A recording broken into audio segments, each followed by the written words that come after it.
मुसलमानों की हालत दलितों से बदतर है। दंगे के भय दिखलाकर लालू यादव ने मुसलमानों का वोट लेने का काम किया। आप ये बताइए, फांसी सबसे अधिक मुसलमानों की किसकी हुकूमत में हुई? कौन सा पैगाम लेके जा रहे हैं? क्या किया है आपने मुसलमानों के लिए? विकास का मुसलमानों का जो रुझान है एनडीए की तरफ है। मुसलमान अब जागरूक हो चुका है। प्रशांत जी के आने से एनडीए को इसका फायदा होगा। मैं हूं गुड्डू। आज मैं बात करने के लिए मेरे साथ खास मेहमान हैं भाजपा के अल्पसंख्यक मोर्चा के प्रदेश के जनरल सेक्रेटरी मुहिबुल हक साहब, जो मोतिहारी से आते हैं और भाजपा की पूरे प्रदेश में जो अल्पसंख्यक राजनीति है उस पर बहुत सरगर्म रहते हैं। प्रदेश भर में इनका दौरा चलता है, अभी चुनावी साल है। इसमें मुसलमानों की क्या स्थिति है एनडीए में, भाजपा में, जदयू में, जैसा कि हमारे दर्शक जानते हैं कि अल्पसंख्यकों का, मुसलमानों का इस बार एक अलग तरह से देखा जा रहा है। तमाम पार्टियां, चाहे महागठबंधन की पार्टियां हो या भाजपा जदयू का गठबंधन हो या बीच में जो एंट्री हुई है प्रशांत किशोर की, उनका, तमाम लोगों का फोकस मुसलमानों पर है। अभी जो गणना हुई थी, जातीय गणना, आर्थिक सर्वे, उसमें मुसलमानों की 18% जनसंख्या सामने आई थी। अभी जो पूरे बिहार का जो एक सिनेरियो है, पॉलिटिकल सिनेरियो, 243 सदस्यों वाली इस विधानसभा में मुसलमानों की संख्या 19 है। अगर उसमें हम पार्टी वाइज देखें तो भाजपा से एक भी नहीं है। जदयू के 11 उम्मीदवार चुनाव में पिछली बार खड़े हुए थे, एक भी नहीं जीते थे। राजद के अगर देखें तो 8 हैं। अगर उनमें 4 और मिला दें, AIMIM के जो बदल के चले गए थे, तो 12 हैं उनके साथ। 4 कांग्रेस के हैं, एक CPI-ML के हैं, एक BSP से जीते थे जमा खां, जो बाद में जदयू में गए, मंत्री बने। ये तमाम तस्वीर है। अब इसी पृष्ठभूमि में हम बात करेंगे। आपका बहुत स्वागत है मुहिबुल हक साहब। सबसे पहले मैं इस चैनल को मैं तहे दिल से बधाई भी देता हूँ, शुक्रिया भी अदा करता हूँ कि आपने एक अहम मौजू पर, आज बिहार के जो अहम मौजू है उस पर आप गुफ्तगू करने के लिए आप हमसे रूबरू हुए हैं। मेरा पहला सवाल है, भाजपा जो देश में जिस तरह से चल रहा है, मुसलमानों में जिस तरह से खौफ की भावना है या एक तरह से ऐसी भावना है जिससे लग रहा है आप सबका साथ, सबका विकास, सबका विश्वास, तमाम नारे तो देते हैं, लेकिन दिखता नहीं है वो चीजें, वो जुड़ नहीं रहे मुसलमान। क्या कहेंगे? प्रधानमंत्री जी का जो नारा है, सबका विश्वास, सबका विकास, सबका सम्मान, ये अब जमीन पर जब आएंगे, जितनी भी केंद्र सरकार की जो पॉलिसियां हैं, क्या कहीं ऐसा है कि जब मुसलमानों को उससे वंचित रखा गया है? जितनी भी स्कीमें भारत सरकार की है, नरेंद्र मोदी की, वो सभी जातियों को मिल रहा है, सबका सम्मान मिल रहा है, सबका विकास भी हो रहा है, सबका विश्वास भी प्रधानमंत्री के साथ जुड़ा हुआ है। ये विभिन्न पार्टियों का एक भ्रामक, एक प्रोपेगेंडा है। देश में आज की जो मुसलमानों की स्थिति 2014 के जो पहले थी, आज जब आप आएंगे, आंकड़ों के हिसाब से जब आएंगे, तो 2014 के पहले मुस्लिम समाज के IAS IPS का रेशियो 1% से नीचे था।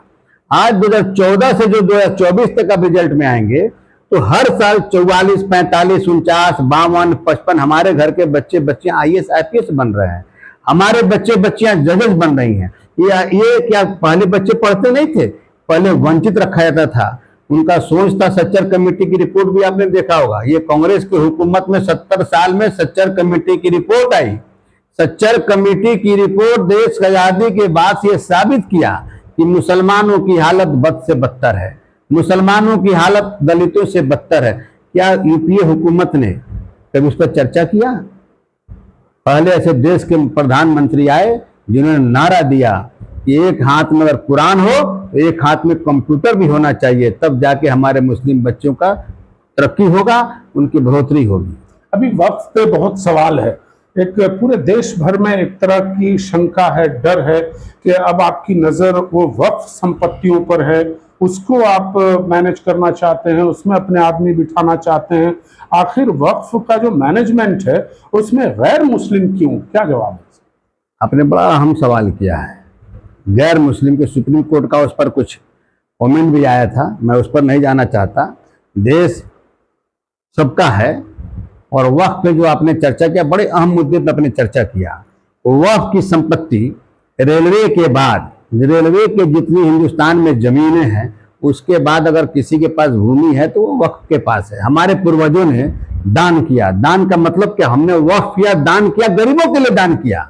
हम अमीरों के लिए दान नहीं किए। अगर हमारे पूर्वजों ने अगर जमीन दिया, वक्फ किया, तो इसलिए दिया कि किसी यतीम मजलूम हमारे कौम के जो निचले तबके के जो लोग होंगे उनका उत्थान, वक्फ इस जमीन के हिस्से से उनकी उत्थान की जाएगी। देश की आजादी के बाद कांग्रेस ने पॉलिसी बनाई, वक्फ तो बना, वक्फ हमारे पूर्वजों ने किया। कांग्रेस की हुकूमत ने उस वक्फ को अपना संपत्ति और अपना प्रॉपर्टी मान के उसका बंदरबांट किया, और वक्फ से एक भी मुसलमानों का, एक भी आज मेडिकल कॉलेज खुला, एक भी अल्पसंख्यक के लिए कोई कॉलेज खुला, एक भी अल्पसंख्यक कोई अदारा खुला, एक भी कोई मदारिस ऐसे खुले जहां हमारे बच्चे, गरीब बच्चे तालीम ले सके। वक्फ की जमीनों का बंदरबांट किया गया। वक्फ जो बोर्ड कमेटियां बनी, भारत सरकार ने इसकी चिंता किया, और चिंता उन्होंने किया कि भाई ये संपत्ति जो है किसी ने वक्फ किया है तो मुसलमानों के लिए वक्फ किया है, इससे फायदा मुसलमानों और गरीबों को होना चाहिए।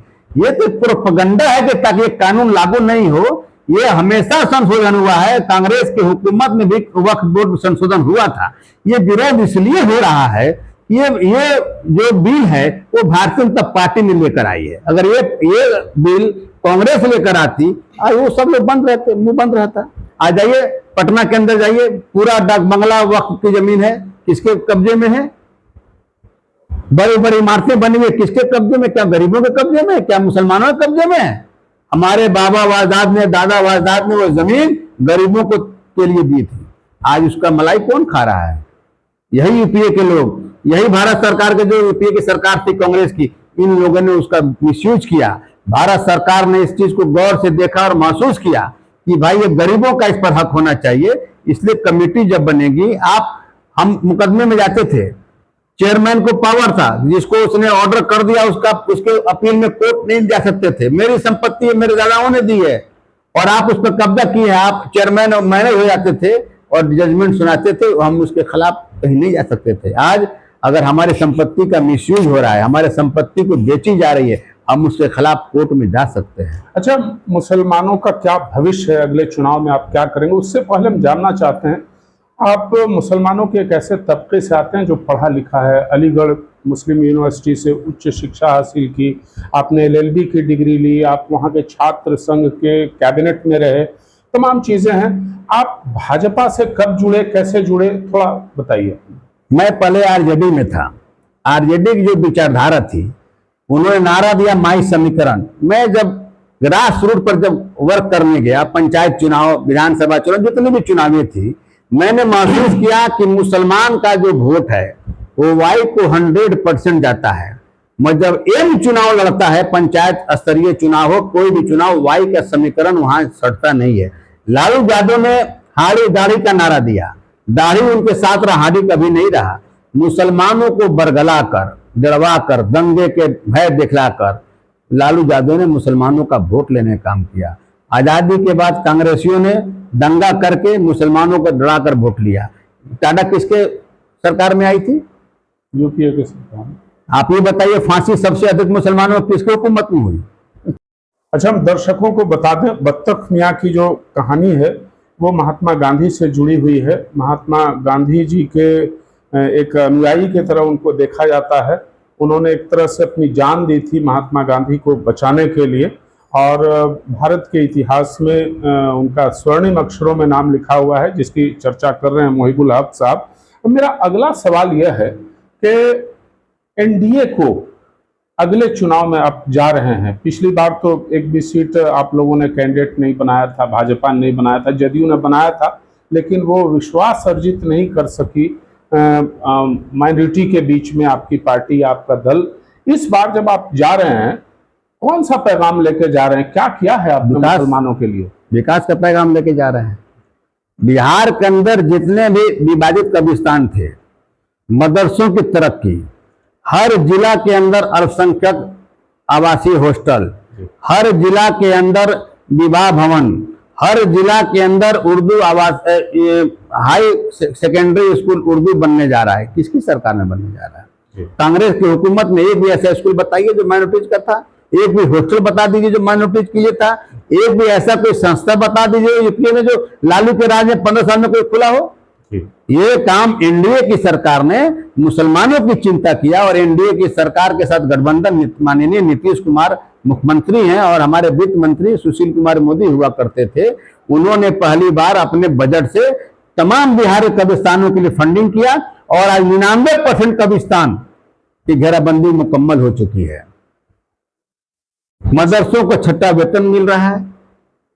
पिछली बार एआईएमआईएम ने बिहार में 5 सीटें ली थी। सीमांचल में एक तरह से उन्होंने काफ़ी कोशिशें की थी, हालांकि बाद में 4 विधायक उनके पाला बदलकर राजद की तरफ चले गए। इस बार एमआईएम की क्या भूमिका देखते हैं आप चुनाव में? इस बार एएमआईएम से बेहतर रिजल्ट जो होगा, मुसलमानों का रुझान एनडीए की तरफ होगा। मीम कहीं नहीं है, वो चुनाव लड़ेंगे, कोरम पूरा करेंगे। मुसलमानों का जो रुझान है एनडीए की तरफ है। मुसलमान अब जागरूक हो चुका है, पढ़ा लिखा हो चुका है, एजुकेटेड हो चुका है, वो समझ चुका है कि मेरा विकास जो होगा एनडीए की हुकूमत में होगा। लालू का वो 15 साल जो पुरानी हुकूमत है, उसे आज भी बच्चे बच्चे को याद है।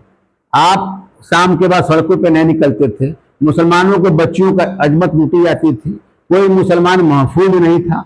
आज सब महफूज हैं, और तमाम विवाद की जो जड़ें थी एनडीए हुकूमत उसको समाप्त किया, उसको खत्म किया। अच्छा, अभी प्रशांत किशोर, हालांकि वो तो 2022 से ही बिहार की राजनीति में सक्रिय हैं, पद यात्रा कर रहे हैं। 2 अक्टूबर 24 को उनका दल का गठन हुआ, उसके बाद लगातार गतिविधियां बढ़ रही हैं। इस बार के चुनाव में उन्होंने कहा 243 सीटों पर लड़ेंगे। क्या कितना खतरा देखते हैं आप लोग? प्रशांत किशोर जी का एक बड़ा अच्छा, हर जगह उनका एक मामले में वो भाषण देते हैं कि लालू परिवार ने किसका उत्थान किया, लालू परिवार ने किसका प्रमोशन किया, लालू परिवार ने किसको अमीर बनाया। जिससे बिहार की जनता जगजाहिर है कि प्रशांत किशोर जी का जो हमला है वो लालू परिवार पे है, और निश्चित रूप से प्रशांत जी के आने से एनडीए को इसका फायदा होगा। ये दिलीप जायसवाल साहब एमजीबी वो कॉलेज है माइनॉरिटी का किशनगंज में, उसको पूरा हड़प के बैठ गए, चीजें आई, पूरा बात हो रही है। आपके पार्टी के अध्यक्ष हैं, क्या कहेंगे? ये चुनावी स्टंट है। इतने सालों से उस कॉलेज को दिलीप जायसवाल जी चला रहे हैं, 25 साल से उसके वो डायरेक्टर हैं, जो भी हैं। अब वो जांच का विषय है, प्रशांत जी क्यों बोल रहे हैं, काहे बोल रहे हैं, ये मामला अलग है। मगर दिलीप जायसवाल जी एक बहुत ही ईमानदार, साफ छवि के, साफ सुथरे छवि के, क्योंकि जहाँ से चुनाव जीत कर आते हैं उनको 80% वोटिंग मुसलमान ही करता है। आखिरी सवाल, आप उत्तर बिहार से आते हैं, मोतिहारी जैसा इलाका बड़ा माइनॉरिटी का पॉपुलेशन वाला इलाका है। आप वहाँ डिप्टी मेयर भी रहे हैं वहाँ के नगर निगम के या वहाँ के अर्बन बॉडीज़ के, और आपका लंबे समय से भाजपा से रिश्ता रहा है। आम मुसलमानों की कितनी पहुंच है आपके एमएलए, एमपी, मंत्री के यहाँ? क्या उनका सुना भी जाता है कुछ? बहुत अच्छा सवाल आपने किया। प्रैक्टिकल लाइफ में अगर आज कोई मुसलमान जितना भी मजबूत हो, लालू के बराबर में नहीं बैठ सकता। मैं कदना से कार्यकर्ता हूं, बिहार के जितने भी टॉप लीडर हैं, एक कार्यकर्ता होने के नाते मैं उनके बगल एक कुर्सी पर बैठता हूं। ये भारतीय जनता पार्टी का मुसलमानों के प्रति सम्मान है। यह थे मोहिबुल हक साहब, मोतिहारी से आते हैं, भाजपा के अल्पसंख्यक मोर्चा में प्रदेश स्तर के जनरल सेक्रेटरी हैं। पटना की जो राजनीतिक गलियारा है उसमें अच्छी खासी रिसाई है। आज हमने इनसे बात की। आपका बहुत बहुत शुक्रिया। आपका भी बहुत बहुत शुक्रिया।